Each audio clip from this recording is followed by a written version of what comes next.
नमस्कार विद्यार्थी मित्रांनो व शिक्षक मित्रांनो, मी करे सर स्वागत करतो आजच्या व्हिडिओ लेक्चर मध्ये। मित्रांनो, टीईटी परीक्षेसाठी फक्त आता एक दिवस उरलेला आहे, त्या अनुषंगाने आपण 30 प्रश्नाचा इथं विश्लेषण घेणार आहोत। बघा तर मग आपला पहिला प्रश्न बघा, विजोड या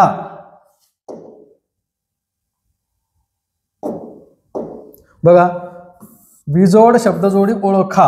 आता बघा, घर उंबरा आहे बरोबर, फूल ताटवा, पाऊल वाटा, घोडा काय पाहिजे होतं, घोडासोबत गाडी येईल, घोडा गाडी, म्हणून पर्याय क्रमांक विजोड आहे 4। समजला प्रश्न? चला पुढचा प्रश्न पहा। बघा, पळसाला पाने तीनच या म्हणीला अर्थाच्या दृष्टीने समांतर सारखी असलेली म्हण कोणती हे ओळखायचं आपल्याला। बघा आता, पळसाला पाने तीनच म्हणजे काय, सर्वत्र परिस्थिती सारखी असणे, ठीक आहे। घरोघरी मातीच्या चुली आहे की नाही, म्हणजे सर्वत्र परिस्थिती सारखी आहे। बळी तो कानपिळी होईल का? नाही। बळी तो कानपिळी म्हणजे काय, सामर्थ्य असणार आहे, दुसऱ्यावर हुकूमत गावजात असतात म्हणजे हे होणार नाही। त्यानंतर पाचामुखी परमेश्वर हे सुद्धा होणार नाही।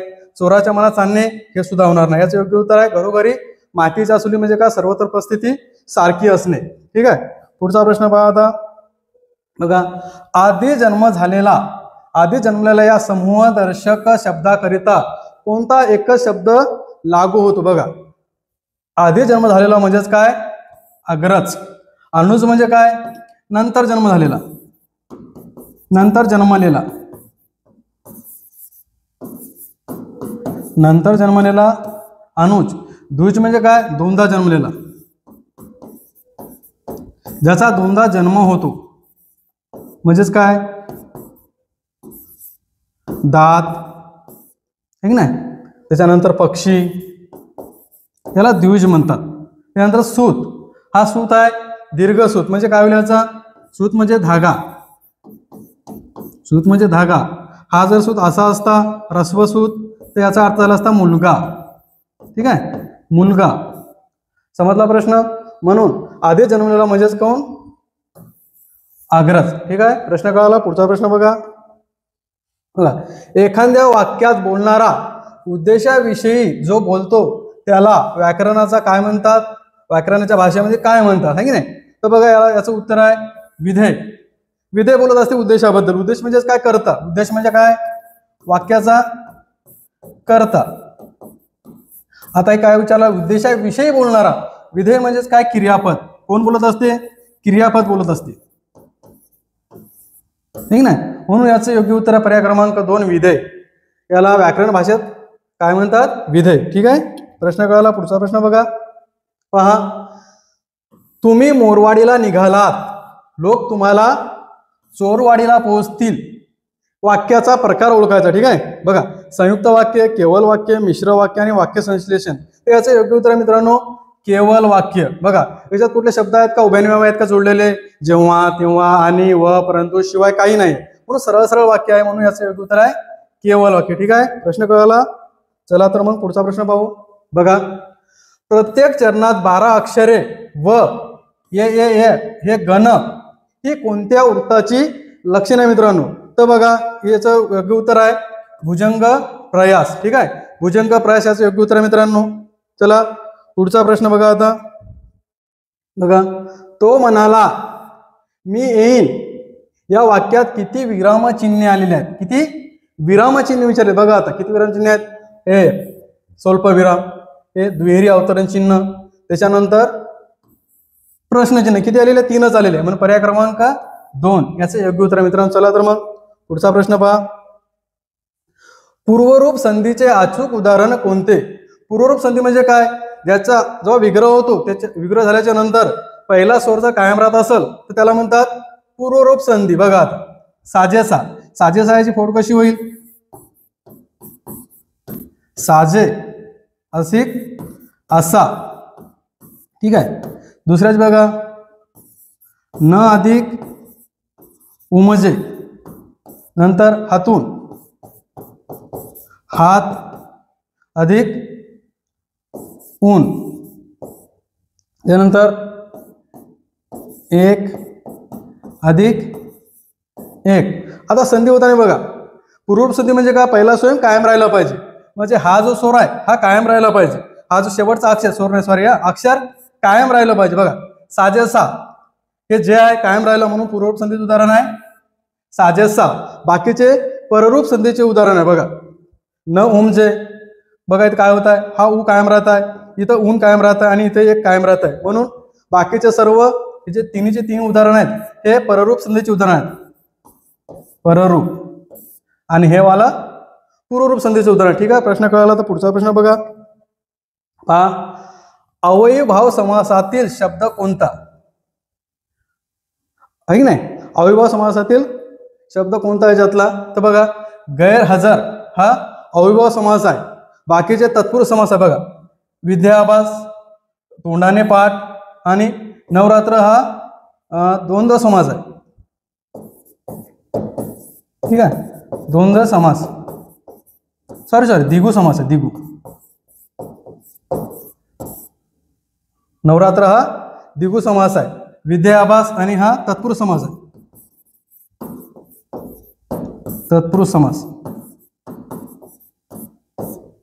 आणि नवरात्र हा द्विगु समास उदाहरण आहे. गैरहजर हा अवयभाव समासाचा प्रकार आहे. ठीक आहे, प्रश्न कळाचा पुढचा प्रश्न पहा.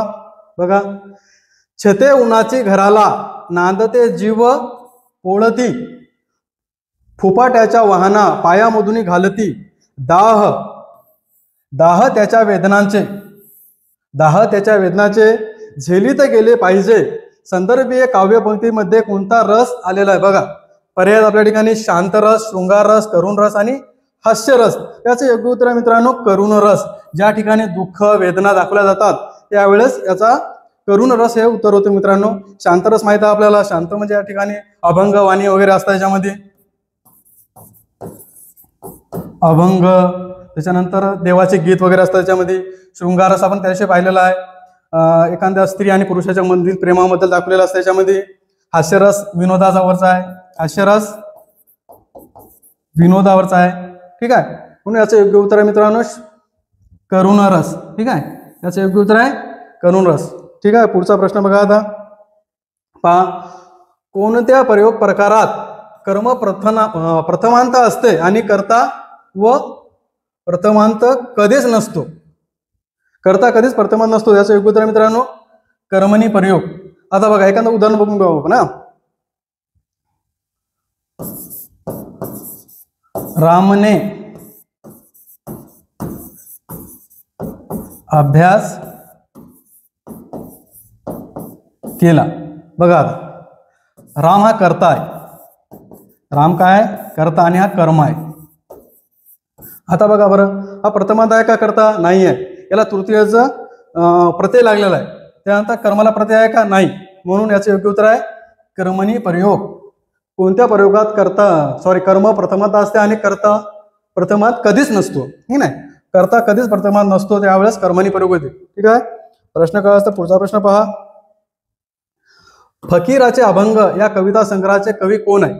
ठीक आहे, फकीराचे अभंग या कविता संग्रहाचे कवी आहे मित्रांनो पर्याय क्रमांक 3 फमो शिंदे. ठीक आहे, पुढचा प्रश्न पहा. बघा प्र के अत्रे यांनी कोणत्या टोपण नावाने कविता लेखन केलेलं आहे. बघा याचं योग्य उत्तर आहे केशव कुमार. प्र के अत्रे यांनी केशव कुमार या टोपण नावाने कविता लेखन केलेलं आहे. तर केशवसूत माहित आहे आपल्याला. केशवसूत कोण आहे, कृष्णाजी केशव दामले. कृष्णाजी केशव दामले. ठीक आहे, कुसुमाग्रस्त माहितीच आहे आपल्याला विवाह शिरवाडकर. म्हणून याचं योग्य उत्तर आहे पर्याय क्रमांक 3 केशव कुमार. चला पुढचा प्रश्न पहा. सलील या शब्दाचा समानार्थी शब्द कोणता. सलील म्हणजे मित्रांनो पाणी होते म्हणजे नीर. याचं योग्य उत्तर आहे नीर. ठीक आहे, प्रश्न कळाला असतो पुढचा प्रश्न बघा. मधु लाडू खात असे, असे म्हणजे भूतकाळ. पण आता प्रकार विचारला रीती भूतकाळ, रीती वर्तमान काळ, रीती भविष्य काळ आणि वर्तमान काळ. याचं योग्य उत्तर आहे असे म्हटल्यानंतर रीती भूतकाळ. रीती वर्तमान कसं असतं, मधु लाडू खातो. ठीक नाही, त्यानंतर रीती भविष्य काळ खात जाईल, वर्तमान काळ तर नाहीच आहे. ठीक आहे, प्रश्न काळाचा पुढचा प्रश्न पहा. वाऱ्यावर सोडणे या अर्थाचा वाक्यप्रचार कोणता. बघा त्याग करणे, पडशा पाडणे, वारा वाहणे, ओवाळून टाकणे. याचं योग्य उत्तर आहे मित्रांनो पर्याय क्रमांक 1 आणि पर्याय क्रमांक 4. टीएटी परीक्षेमध्ये हे प्रश्न विचारलेला आहे आणि त्यावेळेस याचं दोन्ही उत्तर दिलेले आहेत. म्हणून हे दोन पर्याय इथे कॅन्सल होतील, वारा वाहणे आणि पडशा पाहणे. ठीक आहे. पुढचा प्रश्न बघा.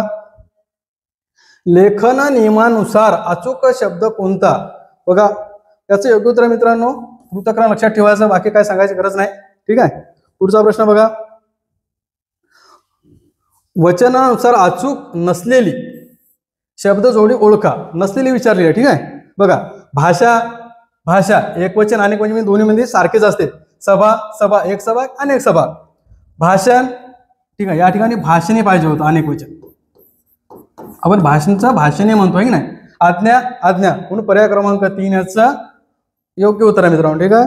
प्रश्न कळाला. पुढचा प्रश्न बघा. सुंदरा मनामध्ये भरली ही राम जोशी यांची रचना कोणत्या प्रकारातील आहे? आता प्रकार विचारलेला आहे. कोणत्या प्रकारातील आहे? पोवाडा आहे का नाही आहे? सुंदरा मनामध्ये भरली पोवाडा असेल का? नाही. संतवाणी नाही, अभंगही नाही आहे, म्हणून ही लावणी आहे मित्रांनो. ठीक आहे. प्रश्न कळाला असेल. पुढचा प्रश्न बघा. बघा शिखाच्या ग्रंथ साहेब या ग्रंथात कोणत्या संतांची 61 कवने आलेली आहेत? त्याचे योग्य उत्तर मित्रांनो संत नामदेव. ठीक आहे. पुढचा प्रश्न पहा. बघा उपमेयाला उपमेयाचीच उपमा दिली जाते तेव्हा कोणता अलंकार होतो? याचं योग्य उत्तर आहे मित्रांनो अनन्वय अलंकार. आई सारखी आईच, म्हणजे हिला कोणाचीच उपमा दिली जात नाही. आई सारखी आईच,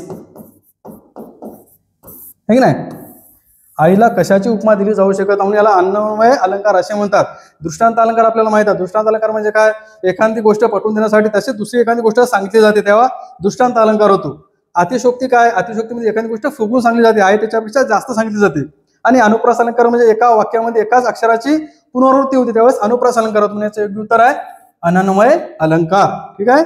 चला तर मग पुढचा प्रश्न बघा. तत्पुरुष समासातील शब्द ओळखा. बघा तत्पुरुष समासातली यथाशक्ती हे अविभाव समास आहे. गैरहजर हे सुद्धा अविभाव समास आहे. दररोज हे सुद्धा अविभाव समास आहे. तर भवसागर हे तत्पुरुष समासाचं उदाहरण आहे. कोणतं आहे? तत्पुरुष. भवरूपी सागर म्हणजे कर्मधारय समासाचा आहे. कर्मधारय समासाचं उदाहरण आहे आणि कर्मधारय ह्या तत्पुरुष समासाचाच प्रकार आहे. ठीक आहे. प्रश्न कळला. पुढचा प्रश्न पहा. अचूक शब्द ओळखा. तर बघा आदरणीय पहिलंच ऑप्शन बरोबर आहे, आदरणीय. ठीक आहे. पुढचा प्रश्न पहा. बघा दिलेली मन पूर्ण करा. ज्याची खावी पोळी, करावी चहाडी, करावी निंदा, भरावी झोळी की वाजवावी टाळी. याचं योग्य उत्तर मित्रांनो या म्हणीचं ज्याची खावी पोळी त्याचीच वाजवावी टाळी. ठीक आहे. पुढचा प्रश्न पहा आता. खालील वाक्यातील अपूर्ण भविष्यकाळी वाक्याचा क्रमांक ओळखायचा आहे. आता बघा आईने देवपूजा केली असेल, आईने देवपूजा केली असेल हा भविष्यकाळ आहे, पण अपूर्ण पाहिजे आपल्याला. आईने देवपूजा करीत होती, आई देवपूजा करीत असेल, आई देवपूजा करीत आहे.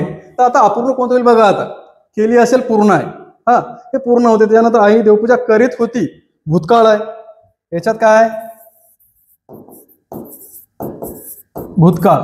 आईने देवपूजा केली असेल पूर्ण भविष्यकाळाच्या. याच्यात काय? पूर्ण भविष्यकाळ. ह्याच्यामध्ये आहे भूतकाळ. त्याच्यानंतर आई देवपूजा करीत असेल अपूर्ण आहे म्हणून याचं योग्य उत्तर आहे पर्याय क्रमांक 3. आई देवपूजा करीत आहे हा चालू वर्तमान काळ आहे मित्रांनो. हा काय आहे? चालू वर्तमान काळ.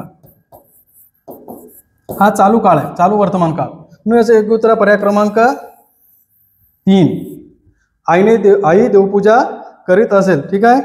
पुढचा प्रश्न पहा. एरे कुत्र्या खा माझा पाय या म्हणीचा योग्य अर्थ ओळखायचा आपल्याला. भूतदया दाखवणे, आपणहून संकट ओढवून घेणे, एखाद्याला कुत्रा म्हणून त्याचा अपमान करणे, त्याग करण्याची तयारी ठेवणे. याचं योग्य उत्तर आहे मित्रांनो आपणहून संकट ओढवून घेणे. एरे कुत्र्या खा माझा पाय याचं योग्य उत्तर आहे पर्याय क्रमांक 2. आपणहून संकट ओढून घेणे. ठीक आहे विद्यार्थी मित्रांनो, आजच्या व्हिडिओ लेक्चरमध्ये एवढंच. रविवारी होत असलेल्या शिक्षक पात्रता परीक्षेसाठी माझ्याकडून तुम्हाला खूप खूप शुभेच्छा. आणि हा जर व्हिडिओ आवडला असेल तर या चॅनलला सबस्क्राईब करा, शेअर करा आणि लाईक करा. धन्यवाद.